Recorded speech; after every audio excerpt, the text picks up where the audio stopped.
Right now we are underneath DuPont Circle in a former trolley station. The streetcar system in DC lasted from 1948 to 1963, so this space has been closed up since 1963. This art installation is the first one to open in DuPont Underground, and it's called Raise Raise.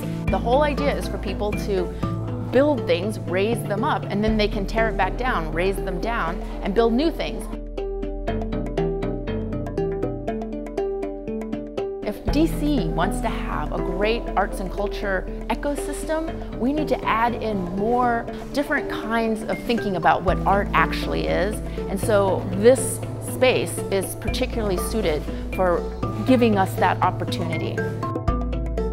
Artico, art in your community on WHUT.